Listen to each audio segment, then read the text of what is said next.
Хумаринское городище расположено на плоском плато скалы Калеш. Сегодня трудно поверить, что на этом месте была величественная крепость. Городище было построено хазарами, а населял его алано-булгарский гарнизон. Построили в 8 веке и, просуществовав 2 столетия, было покинуто своими жителями.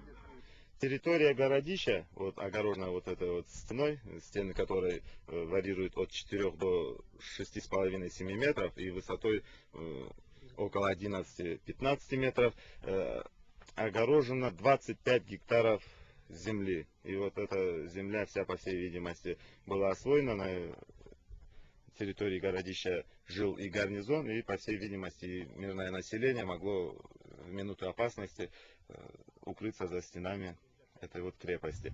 На фрагменты крепости наткнулись местные жители во время строительства совхоза. Они заметили, что на аккуратно обтесанных камнях, которые они хотели использовать в качестве материала, есть надписи. Как впоследствии оказалось, это кубанский вариант тюркского рунического письма. Основательно раскопками занялись в 1974 году под руководством историка Ханафи Биджиева.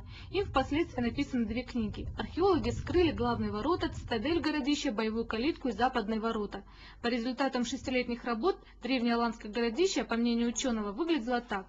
Затем раскопки прекратились, и лишь спустя 20 лет возобновились по инициативе Карачаево-Черкесского государственного университета и научного сотрудника Института археологии Российской академии наук Умара Качкарова. Уже 2-е лето они находят новые экспонаты, в том числе и это каменное орудие, в предназначении которого они не сомневаются.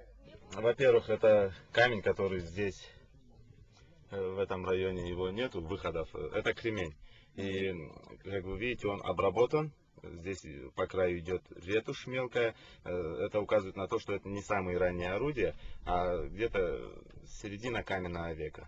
Для археологов ценность представляет любой экспонат, будь то фрагменты посуды, оружия и даже украшения. По ним можно охарактеризовать экономическое и социальное положение общества. К примеру, половинка этой бусинки может рассказать, из какой она страны, а значит и о торговых отношениях. Бусина, неизвестно откуда она, да? Скорее всего китайская. Это бусина. Стекло. Это очень ценная бусина. Поэтому это о многом говорит. Это говорит о том, что наши предки вели экономическая жизнь, у них была очень развита экономика и социальный уровень, соответственно, если экономика развита, социально они тоже были очень развиты. И поэтому это нам многое дает. Останавливаться археологи не намерены, они мечтают найти колодец, о котором рассказывают старожилы. Есть вероятность, что от него по водопроводу поступала вода в городище и на древние террасы, где люди занимались земледелием. А это настоящая сенсация, уверены историки. Лариса Клепсирукова, Мурат Кемрюгов, Вести Карачаево-Черкесия, Хумаринское городище.